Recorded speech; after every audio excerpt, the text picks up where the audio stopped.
મોદીએ આજે ગાંધીનગર ખાતે મહાત્મા મંદિર ખાતે 10મી વાઇબ્રન્ટ ગુજરાત સમિટની આજે શરૂઆત કરાવી હતી। ખાસ કરીને જોવા જઈએ તો વડાપ્રધાન મોદીએ અનેક પ્રકારના આજે જાહેરાતો કરી અને ખાસ કરીને જે વિકસિત ભારતના સંકલ્પની વાત કરવામાં આવી તેને જોતા વૈશ્વિક કંપનીઓના વડા પ્રતિનિધિઓ આજે ગુજરાત પહોંચ્યા છે અને તે હિસાબે જ આજે ગુજરાતનું રોકાણનું જે વાત કરવામાં આવી હતી એ હતી। મુકેશ અંબાણી, ગૌતમ અદાણી, લક્ષ્મણ મિત્તલ, सन फार्माના સ્થાપક અને એમડી દિલીપ સંઘવી સહિતના ભારતના મોટા ઇન્ડસ્ટ્રીના લીડર્સ વાઇબ્રન્ટ સમિટમાં હાજર હતા। વડાપ્રધાન નરેન્દ્ર મોદીએ પણ વાઇબ્રન્ટ ગુજરાત સમિટની શરૂઆત કરાવતા ભારતને ત્રીજી સૌથી મોટી ઇકોનોમી બનાવવાની ગેરંટી પણ આપી। તો આવો સાંભળીએ વડાપ્રધાને તેમના ભાષણમાં શું કહ્યું।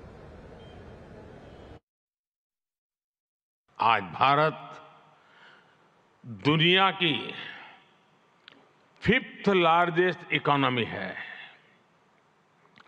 10 साल पहले भारत 11th पर था। आज दुनिया की हर प्रमुख रेटिंग एजेंसी का अनुमान है कि भारत अगले कुछ वर्षों में दुनिया की टॉप 3 इकोनॉमी में जाएगा। दुनिया के लोग जो एनालिसिस करना है करते रहे, मेरी गारंटी है कि हो जाएगा। Vibrant Gujarat summit economic development और इन्वेस्टमेंट से जुड़ी जानकारियों और अनुभव साझा करने का ग्लोबल प्लेटफॉर्म बन गई है। इस समिट में भी भारत और यूएई ने फूड पार्क्स के विकास के लिए, रिन्यूएबल एनर्जी के क्षेत्र में सहयोग बढ़ाने के लिए, इनोवेटिव हेल्थ केयर में निवेश के लिए कई महत्वपूर्ण समझौते किए हैं। कुछ समय पहले ही वाइब्रेंट गुजरात ग्लोबल समिट को 20 वर्ष पूरे हुए हैं। बीते 20 वर्षों में इस समिट ने नए आइडियाज को प्लेटफॉर्म दिया है। इसने इन्वेस्टमेंट्स और रिटर्न्स के लिए नए गेटवे बनाए हैं। और अब वाइब्रेंट गुजरात ग्लोबल समिट की इस बार की थीम है गेटवे टू द फ्यूचर। 21वीं सदी की दुनिया का फ्यूचर हमारे साझे प्रयासों से ही उज्जवल बनेगा। भारत की निष्ठा, भारत के प्रयास और भारत का परिश्रम आज की दुनिया को ज्यादा सुरक्षित और समृद्ध बना रहा है।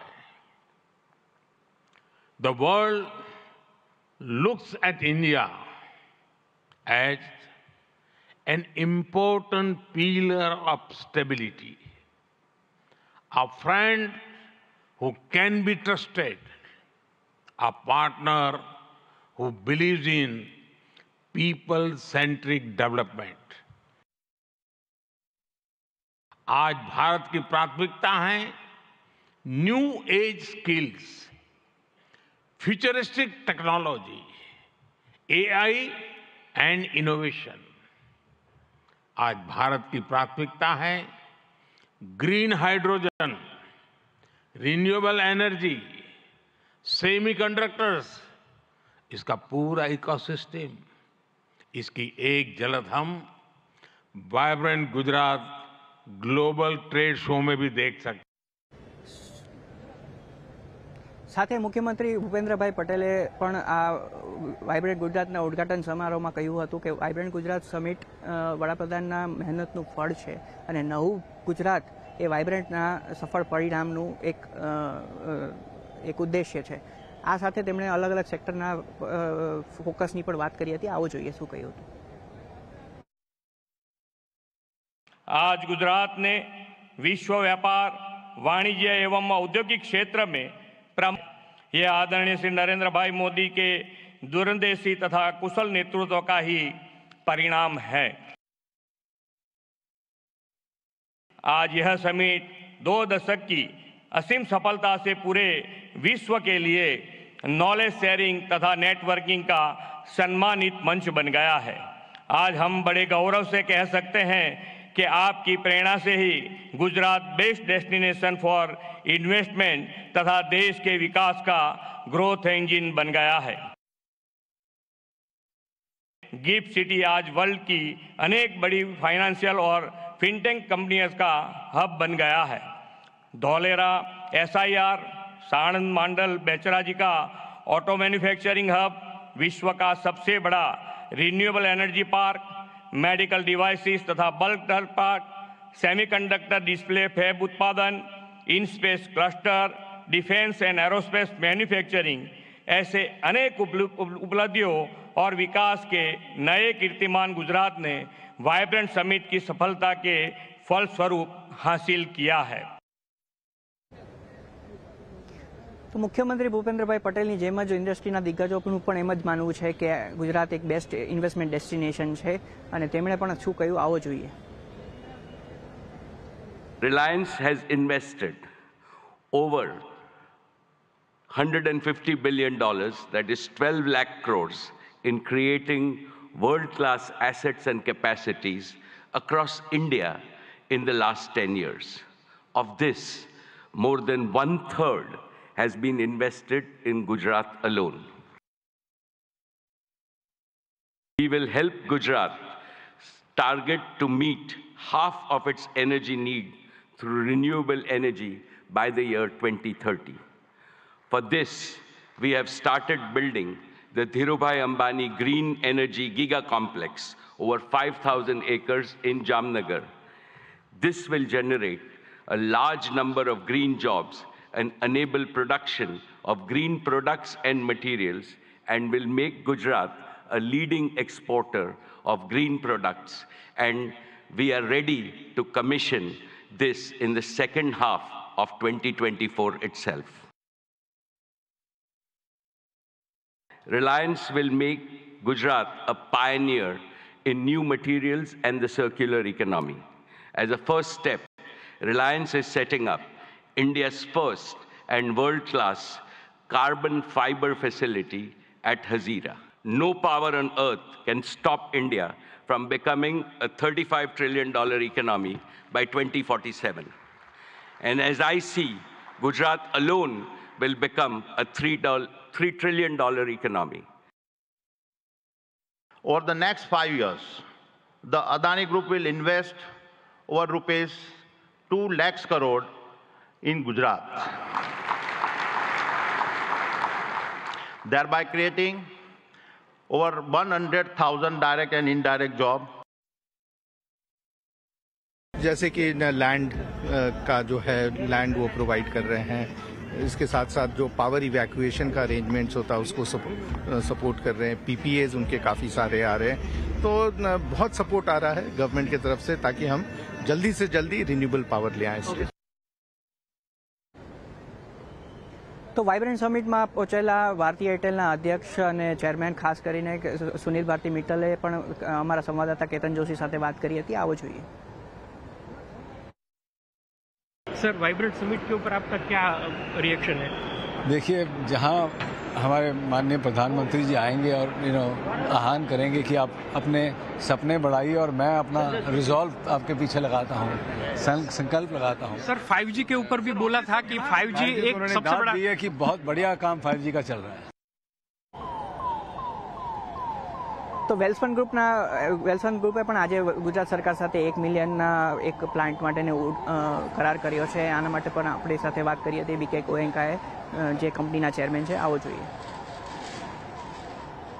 सर, स्वागत है CNBC बाजार में आपका. वाइब्रेंट गुजरात में जो PM ने जो संकल्प रखा है विकसित भारत का, उसके ऊपर आपका सर क्या कहना है? खास तौर पे जो 25 साल का जो टारगेट दिया हुआ है, उसमें गुजरात का जो फोकस है वो कितना रहेगा? किस हिसाब से पॉलिसीज में चेंजेस की ज़रूरत आपको लगती है, या किस हिसाब से आपको ease of doing business Gujarat का लग रहा है, जिस हिसाब से जो कंपनियां इन्वेस्ट कर रही है इस हिसाब से? ऐसा है कि वाइब्रेंट गुजरात में फर्स्ट वाइब्रेंट गुजरात से आज तक मैंने सारे वाइब्रेंट गुजरात अटेंड किए हैं, और जो अभी वाइब्रेंट गुजरात लास्ट 12 घंटे में या 2 दिन में मैंने देखा है, जो भी ऐसा लग रहा है कि we have really vibrant Gujarat become a global summit, global business summit. और आज ये वाइब्रेंट गुजरात जो किसी ज़माने में व्हेन पीएम वाज सीएम, उनका एक सोच थी, एक वो सोच थी कि इसे कैसे ना कि सिर्फ एक गुजरात के लिए बट पूरे इंडिया के लिए बनाया जाए। बट मुझे लगता है कि आज ये vibrant Gujarat become vibrant India and it's become a global summit. And जब हम बात करते हैं ईज ऑफ डूइंग की गुजरात की, तो गुजरात की जो पॉलिसीज हैं वो ऑलवेज वो बिजनेस का जो इन्वायरमेंट है वो अपने आप में एक अनूठा इन्वायरमेंट है, और हमें तो लास्ट 30 साल का एक्सपीरियंस है गुजरात का। सो मेरे को लगता है कि आज जो प्रधानमंत्री जी बोले हैं कि आप सपना ले रहे हो, मैं आपको, मेरा संकल्प है 2047 का विकसित भारत का, तो मुझे लगता है कि ये गुजरात उसमें एक बड़ा रोल प्ले करेगा आने वाले समय में। सर, वेल्सफंड ग्रुप गुजरात में कितना इन्वेस्टमेंट का सोच रहे हैं और किस हिसाब से आपने एमओयू गुजरात सरकार के साथ किया है? हमारा मेन बेस गुजराती है, और आज जो हमने लास्ट पूरा जो विजन स्टेटमेंट और जो मिशन देखा है आज totally towards new energy, AI, आपका फैब, ये सब सेमीकंडक्टर की तरफ है। So as a group we have been in energy, in the green energy earlier, so we are re-entering into the green ammonia, green hydrogen, and we have signed an MOU of 1 million ton in Kutch, where Gujarat is going to give us the land as well as the various subsidies under the policy, and करीब हम next 5 साल में 40,000 करोड़ का investment करेंगे। Sir, Gujarat में खास तौर पे वाइब्रेंट गुजरात में भी देखने मिला कि सेमीकंडक्टर या एआई या टेक्नोलॉजी बेस्ड जो फॉरेन कंपनीज भी है वो भी आ रही है, तो बिजनेस के हिसाब से गुजरात की जो भी इंडस्ट्री है उस हिसाब से आपको टेक्नोलॉजी बेस्ड जो भी अपनाएंगे तो आगे जाके उसका कितना फायदा हो सकता है गुजरात को? ये गुजरात को ही फायदा नहीं होगा, पूरे कंट्री को फायदा होगा। अगर कंट्री को अगर एक डेवलप्ड नेशन बनना है और 3rd लार्जेस्ट इकॉनमी बनना है, जो आज प्रधानमंत्री जी आज फिर बोले उसके बारे में, तो उसके अंदर technology will play an important role. I think दोनों चीज़ है, सर्विस और मैन्युफैक्चरिंग, और हमें अगर 8-9% की ग्रोथ करनी है जीडीपी की, तो दोनों ही चीज़ चाहिएगी, और उसमें टेक्नोलॉजी का एक बहुत अहम भूमिका रहेगी।